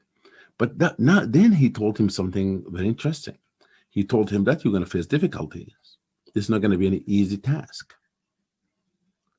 People are going to put you out of the city, would drive you out of the city, would deprive you from your rights as a citizen of the city. He said, why would they do that to me? He said, there's no man, there's no one who came with what you came with, and people left him alone. Now Khadija, she has a choice. She just heard her husband have a new job, and it will be difficult. How is she going to deal with that? 110 or 200% support. She said, everything for you. And she struggled with him at the difficult time in the boycott for 3 years. And she passed away, radiallahu anha, the wealthiest woman of the city. She died after spending all her money in supporting her husband, supporting the da'wah, supporting Islam. Now, in this relationship, that you realize that there's 3 elements that been mentioned in Surah Al-Rum. The first one is sakina, the issue of tranquility in household. There's no household doesn't have stress. There's no household, there's no home doesn't have conflict. But the anchor point, the base of every home supposed to be sakina, tranquility. And as tension take place in the home, the people should always try to come back to that foundation of tranquil home, calm home. And that will not take place unless people have compassion, empathy, mercy, kindness toward one another. And if that takes place, then love will grow between the family. And the Muwadda, Quran call it Muwadda, which is tawaddud, meaning that people do the best to make other person love them, to do what the other person like. But that mutual, it's not one person doing for another person receiving end but not giving anything. And therefore, the foundation of our home is we need to have maintenance into the house, because the word sakina comes from word sakan also. Sakan is a place where you live. Therefore, you need to maintain the home by realizing that if there's anyone in the home going through emotional, psychological, mental issues, that person has to be helped. If a person going through any physical sickness or going through a crisis, everybody be there for them. As been said, al-da'ifu amir al-da'if. The weak person, the weakest person in the family, become controlling or dictating how the family should act or react, because everyone have to focus on them. Because of sake of time, I want to end this by saying that there's certain principles very quickly that help to maintain healthy home. Number one is a home that have to have a spiritual life. Rasul sallallahu alayhi wasallam, when he was worried about any matter, he used to run to prayer. If something that worries him, he go to salah. But we have to establish it as a habit in the home. And by the way, salah is one of the major way of reducing the stress. This wudu itself, wudu. if everyone sees me, do this. Do this. Just do your hand. Just now. You feel relaxed. That's why when people are worried, they do this. And if you make wudu with conscious mind, it really reduces your stress, especially if you do it as and our Maliki Madhab said, you have to rub your body, delicate, you know. And then if a person comes to Salah with the mindset that they're going to seek the comfort in Salah, they're going to talk to Allah subhanahu wa ta'ala in Salah. If they do that, Salah will have a great impact in your mental, spiritual state. Especially sujood. There's something in sujood that's just, there's not enough time to talk about it here. That's number one. Number two, and also dhikr, the remembrance of Allah, reading the Quran. Ala bi dhikrillahi tatma'innul qulub. Number two, that people have to have vacation time off from screen, time off from the phone, time off from the busy life, quality time spent together. Rasulullah used to come home and help in the household, which is service also, helping in the household, but also took his wife for running together. Khadija, Aisha radiallahu anha, racing together. Now, also the able to resolve conflict, that we should not feel shy from seeking help, seeking counseling, as Sister Maria has said earlier, that for professional help for the problem that we can resolve ourselves, something called counseling, mediation, arbitration. Rasulullah have done that. There's no enough time to elaborate on that. And then dua, that we seek to be the comfort of the eyes of one another. Amazing how the Quran describes family. Sakina, comfort of eyes of one another, a garment for one another. All of that, it is give you the feeling of comfort, of covering your vulnerability. Because when people get married, they become the most vulnerable time is when you get married, because that is high risk, high return, as they say in business. And the last thing I want to say that there's plenty of du'as that Rasulullah have said that help us to reduce our stress level. Don't make mistake on this issue. There's certain things, chemical imbalance, there's certain things that require cognitive therapy. Allah subhanahu wa ta'ala did with Rasul sallallahu alayhi wa sallam when he said, we know that your chest become heavy. We know that your chest become tired of what they say about you. Glorify your Lord. Make sujood. They are not rejecting you. Because Rasul feeling sad, he said, don't feel sad. They are not rejecting you. They're rejecting me, Allah said. Cognitive therapy. So many examples. There's not enough time to talk about all of that, but I want to stop here. So I allow question and answer if there's time for question and answer. Assalamu alaikum.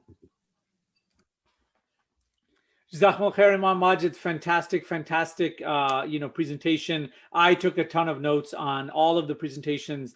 Really just beautiful gems and pearls of wisdom and practical tips combined with that. So Jazakallah khair to all of our presenters.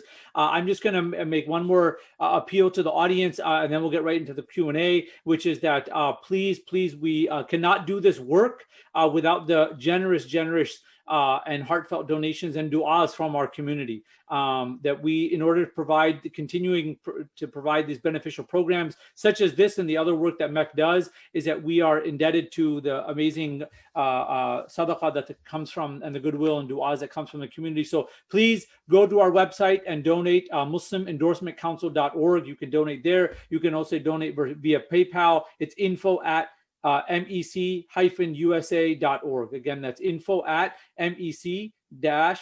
usa.org. So info@mec/usa.org. Please, you can donate online or via PayPal. We would really, really appreciate it. This is the blessed month of Shaban. We are coming up on in less than 3 weeks now on the blessed month of Ramadan, in which all our good deeds are multiplied manifold times. So please consider us a site of giving your sadaqah fi sabilillah. We would deeply, deeply appreciate it so that we can continue to do this work of supporting people in these institutions as well as the community at large, specifically on this topic of people and families, individuals, teens, parents that are navigating emotional distress and all of the stresses of life today. But without further ado, having said that, now we're going to get into the questions, and I've been watching the chat and I've been writing on my own questions. So I'm going to present the first here. The question that came in from our first attendee, and I'm going to tie it actually with a point that Imam Majid made, although all of the panelists can feel free to comment on this. The question, you should be able to see it in the chat, is what do we tell all of the teens today? Right, we have, mashallah, a large community of Muslim youth in our country. All the Muslim teens that are having an existential crisis. When you talk to them about being grateful for the blessings that Allah Ta'ala has given them, they have this very sort of nihilistic, depressive attitude. They said that I didn't ask to be here. They do not see their life itself as a blessing, and many of them are struggling with issues of low self-esteem, low self-worth, which is, I'm sure, as our experts can tell us, is related at some level to the anxiety that they're going through, as well as, perhaps even undiagnosed depression. And then related to that, and then I'll open up to the panelists, is Imam Majid just ended with the point of dua, right? And dua is of the many things that we've been taught about, is that it's about establishing that personal spiritual connection with Allah subhanahu wa ta'ala. And it's integral to that relationship that we have. But, when we ask our teens to make dua to Allah, many of them, because of this low self-esteem and this anxiety, is that they feel very undeserving to turn to Allah, to navigate and to answer their problems in their, whether it's school or peer, pressure, or whatever it is that they're trying to figure out in their lives. So how do we convince them and appeal to them to consider dua as a really integral self-care and spiritual self-care tool? So with that, I open it up. The floor is open to any of our three amazing panelists that would like to comment on this, inshallah.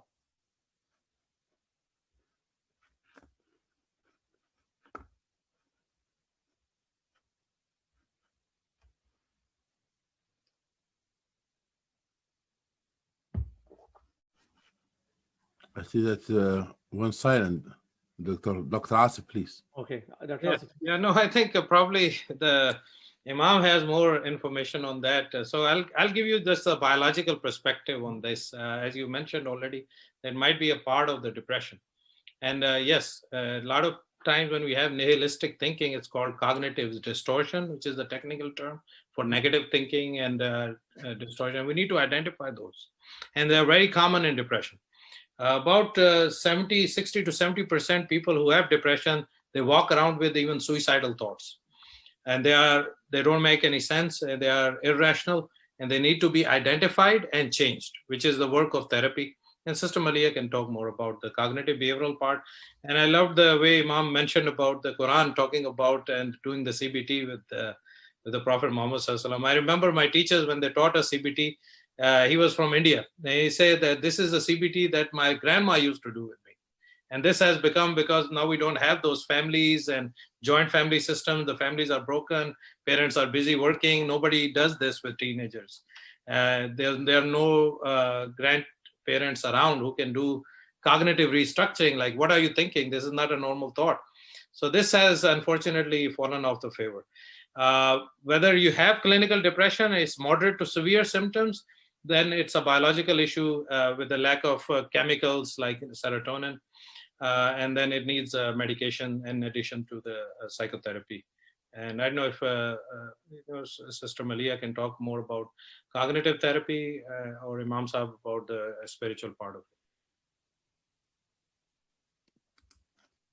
Thank you very much, Dr. Asif.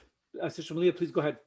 Yeah, so kind of like what Dr. Asif just said, that it's important to kind of identify where these thoughts are coming from, what are some of the major factors that are contributing to thinking this way. A lot of the times in teenagers, like it was mentioned, that there's a lot of changes going on, a lot of transitions happening in life. So it's really good to identify what are those areas that are causing that distress in this individual, that they're thinking about, why they're present in this world. They didn't ask to be here. What are some reasons for that? Understanding and really just gaining insight into where these thoughts could be coming from. Oftentimes the thoughts usually come from, stress or, our experiences within our school settings, or, going to school here, really finding your identity, finding your place. Sometimes when you aren't able to do so, you really ask yourself, where do I really belong? Or do I even belong in this world? Or do I even, where do I fit? We see a lot within our communities, especially now, that, young Muslims are really struggling with that. And they're really looking to find their own identity, not only as a Muslim, but an American, as, any culture that they belong to or come from, so really being able to talk to them and, having an open conversation about that, and just making them feel as comfortable as possible in understanding, what some of the reasons for why they're here, and why, Allah would want them to be alive today, and for why they would be, how they could be contributing to not only, their communities, their schools, but also to themselves, and how, just boosting their confidence and really understanding where, all of this could be coming from. Depression is definitely, something that is very noticeable in teens. It's a lot of that transition that's going on. It's a lot of those key elements that sometimes parents may not see happening within the school setting. Sometimes teachers have overlooked it, because it often happens because, kids don't open up about these issues. They often feel like they can't open up about these issues with their parents. Creating goals for your children, creating plans for them, with them, about their future, about, their success, not only as success as an individual, I think helps to really guide them and help them to identify what some of those areas are that they are contributing towards, which is why they're here today. A lot of that has to do with their self-esteem as well. So really, asking, really kind of seeing what some of the areas are that they're struggling in. If it is in their social settings, really asking, okay, how are they fitting in? What are some things that they feel like they cannot contribute to their social settings? And then going from there, it's a lot of conversation that parents should have with their children that sometimes we either forget to have, or we think that is it important because we're not really seeing those like major signs or clear signs that our children are struggling. But the more we involve ourselves in their lives, not so much as a authority figure of someone who's saying don't do this, don't go here, don't do that, but rather more of as an understanding, again, with your children, you could be a partner in their journey through, high school. They're, allowing them to teach you and to guide you so that you can understand what some of their experiences are, especially if you haven't gone to school here, especially if, you are coming from a different culture than what your children are being raised in, and really letting them be that leader in guiding you and teaching you about their culture, so that they also, again, gain that confidence within themselves to help you understand, what some of their experiences have been. And, again, if you feel like your children are really struggling in school, you'll notice that their grades are falling. You'll notice that they're not socializing appropriately with their, peers, in terms of like not going out, isolating, keeping to themselves. If you're noticing that there's a pattern of, those common skills that your children should be experiencing, then it's important to reach out to, again, like a psychiatrist, psychologist, therapist, and really getting your child evaluated and seeing what are some things that are going on that could be better supported, whether it's within a family unit or, whether it's just for that child individually. Imam Majid, please. Yes. I really appreciate what Sister Milaha was saying and Dr. Asif. Just want to add, first of all, I do believe mental health is a stigma in the Muslim community. We need to be able to address that. Alhamdulillah, in my community, we were able to have mental health professionals become part of the community, and we have them doctors and counselors and so forth, 10 of them. Even the community subsidized some of those sessions with those professionals. Therefore, we have mental health programs at Adam Center.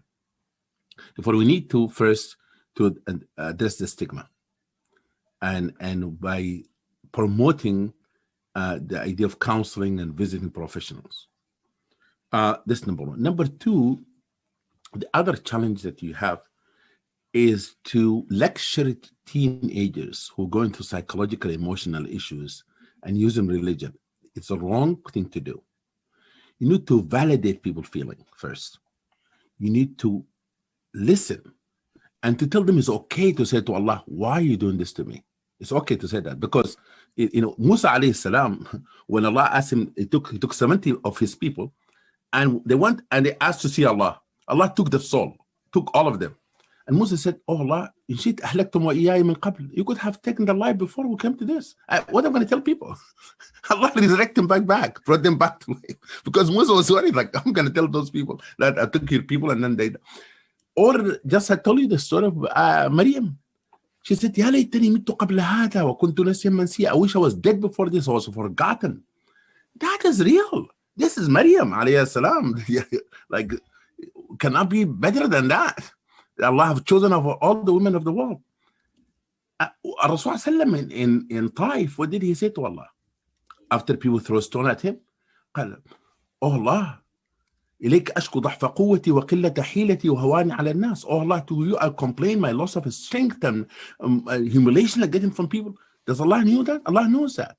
Then he said to Allah, Man takiluni, whom you left me with? He's talking to Allah. To those people who just drove me out of Mecca, or those people who just throw things at me, where should I go? I seek refuge by the light of your face. He asking for help from Allah subhanahu wa ta'ala, but he's explaining his emotional state. Therefore, please don't lecture teenagers. When they say that life is difficult, and so said, look to the people in Somalia, that is not an answer. Listen carefully, my brothers and sisters.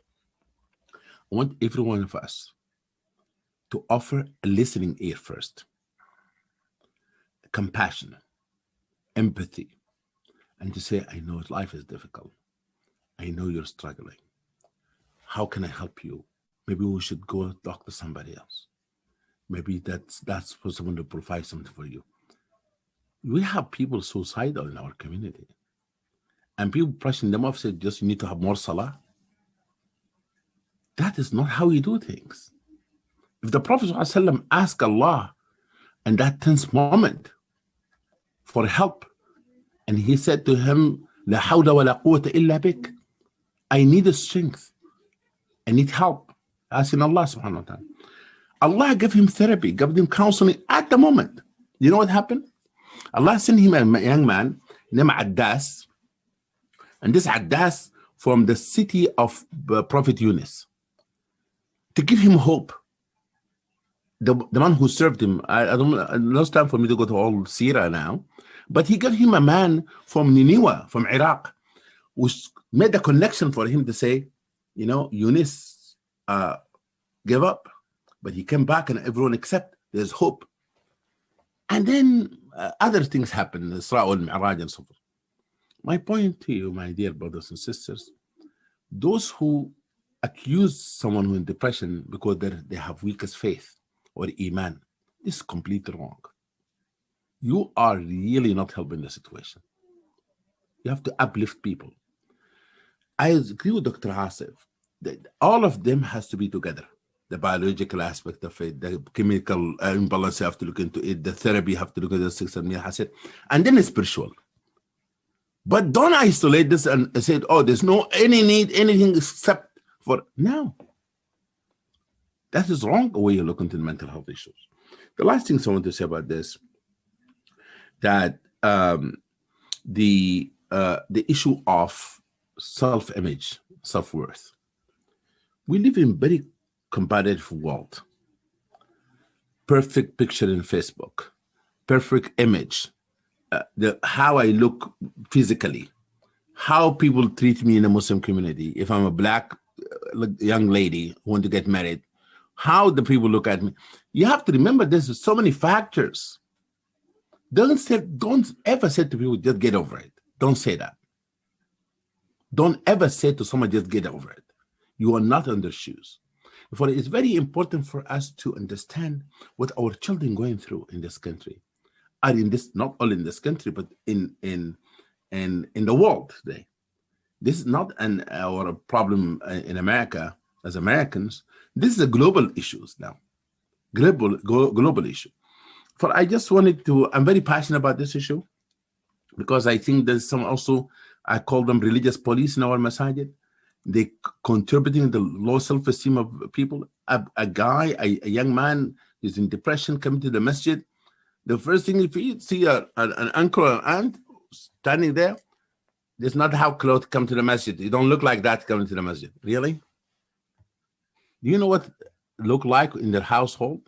Do you know what this guy is going through mentally? Do you know if they have depression or not? Do you know they have suicidal thought or not? Why are you there being in their business? Back off. Well, teenagers getting a difficult time because of us not understanding what they're going through. For I just, I'm going to stop here, stop preaching. No, I mean, this is so deeply appreciated. I'm mindful of the time. Jazakallah khair to our speakers, Jazakallah khair to our audience that stayed with us this whole evening. We could go on and on with this. It's such a timely and critical topic. What I want to do is to respect everyone's time. I want to invite Dr. Asif and Sister Maliha to leave us with some final thoughts. And then we'll ask Imam Majid to conclude with a dua. And then inshallah, we'll bid everyone good night. And so thank you so much. Also, if you notice that the Q&A boxes, the link is there for the donations. And I'm going to sign off with this, and then I will let our speakers and our Imam conclude with a dua. But if nothing else, amidst all the gems that they've shared, is that this should, inshallah, reinforce in our hearts the absolutely essential need to have, this collaboration between our mental health specialists, between our therapists and counselors, and between our religious leaders and authorities. So jazakumullah khair to all of you, and inshallah, we'll turn it over. We'll invite Sister Maliha first, then Dr. Asif, and then Imam Majid. Thank you so much. I just want to say that it's so refreshing, mashallah, to hear Imam Majid and all that you've shared tonight. It's very rare within the Muslim community to hear someone talk about mental health so passionately, and also make some beautiful, points, as well as connect, mental health to Islam, because it's often that you're right, that we do often hear why are you dressed like that? Why are you saying that? Why, don't question Allah, don't question your, being here. We hear it so often, and, we sometimes do not look at how it affects the individual who is currently suffering or is going through a hard time. And it's just, just listening to you tonight, really, it made me so happy, because it's very rare to hear someone talk this passionately about mental health. I definitely recommend to all parents and to all individuals to, I always say, even to my friends and family, that if you're ever struggling, if you're ever going through anything, seek therapy. Mental health, having, I think a lot of the times, like Imam Majid mentioned, that there's such a stigma with mental health in our communities that we fear going to a mental health provider for services. But, when it comes to our medical needs, we openly go to a doctor and we say, oh, I went to my cardiologist, or I went to my endocrinologist, or, whatever the thing issue may be in terms of our physical health. But when it comes to our mental health, we really hide behind it. And we say, there's nothing wrong, or I can't go to therapy because what if someone finds out, or what if someone sees me going into their office, or what if someone knows? And, just like you're going to a doctor to take care of your physical health, I believe that's very important for a person to go and seek therapy for their mental health. Sometimes it's just about, relieving your stress. you'd be surprised that by going to a therapist or a psychiatrist or a psychologist and just talking about your day-to-day, stressors, whether it's work-related, family-related, or life-related, can be so helpful, because it allows you to have a person who is going to be non-biased, completely neutral, open to listening, and just allow you to just vent and share your feelings. And, sometimes we can't do that at home because, like I mentioned before, that there's a lot of times it's not just us experiencing that stress and anxiety. Our partners, our spouses, our children, our families could be experiencing that stress as well. So it's hard for us to come home and then be able to talk to them and, assume that we're going to get through it without any issues or without any concerns, or we're going to get any feedback from them that would be helpful in that moment. Whereas if you go and seek therapy, you are going to find someone who is going to be open to you, who's going to listen to you, who is going to help you and support you and guide you through your time, and really help you become more self-aware of, the part that we play in our own stressors and how we can work through them, because majority of the time we can work through our problems just by looking inside and really seeing what are those causes and what are those roots.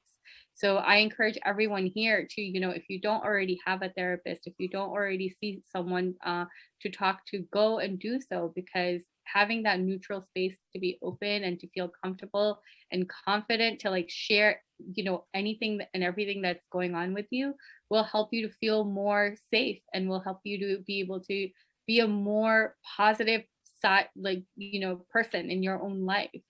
So, I really appreciate Imam Majid and Dr. Asif, and everything that they've shared with us today. It's been very, very helpful. Thank you so much.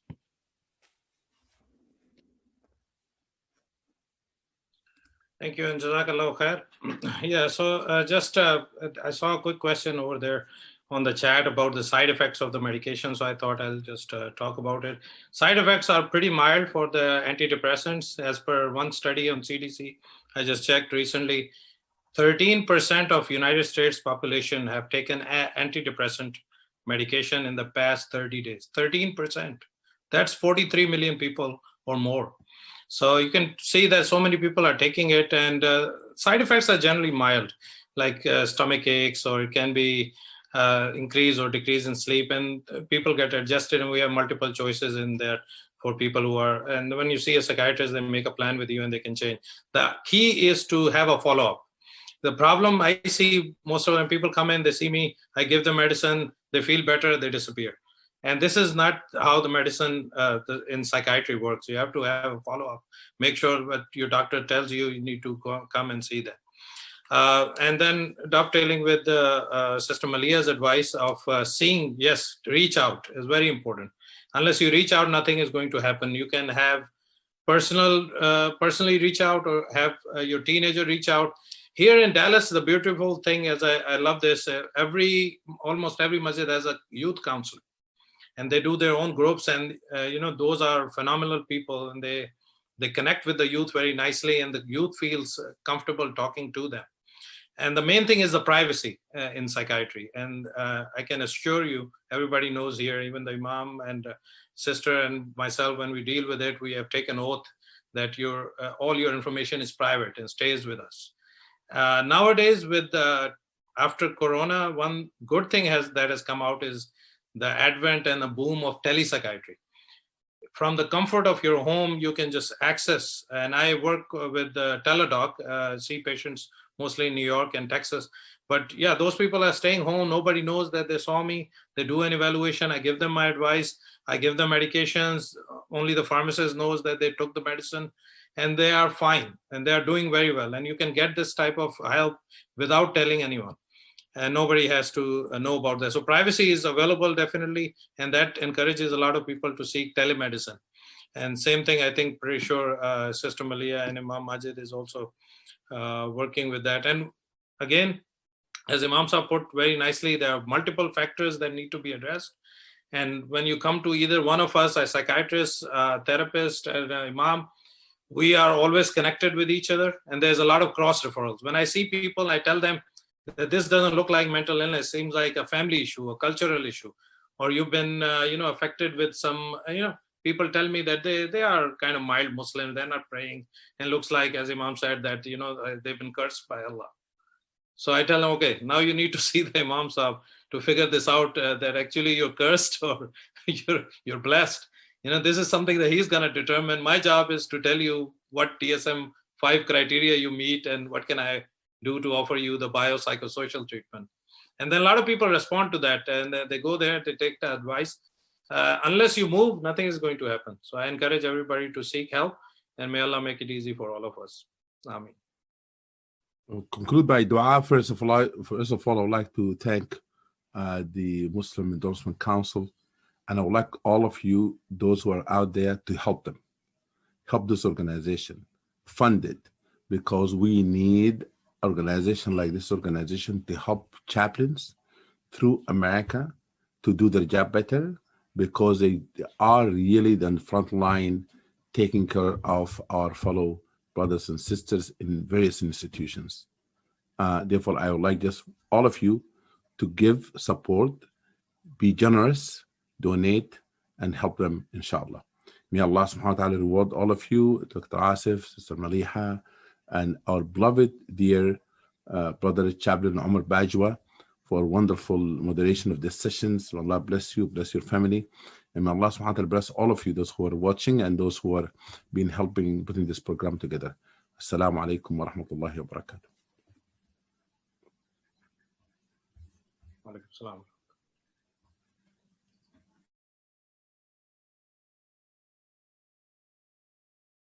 Thank you so much, everyone. Jazakumullah khair. Have a blessed evening. May Allah Ta'ala protect all of you spiritually, physically, mentally, in the best of ways. And inshallah, we hope to see you again. Please check out it'll be up on the YouTube channel as well as our Facebook page. And the best we can do is say Ameen to the du'as of our teachers and make dua for our presenters that were on the call tonight for the phenomenal work that they're doing. We hope to see you again soon. Assalamu alaikum wa rahmatullahi wa barakatuh. Wa alaikum salam wa rahmatullahi wa barakatuh.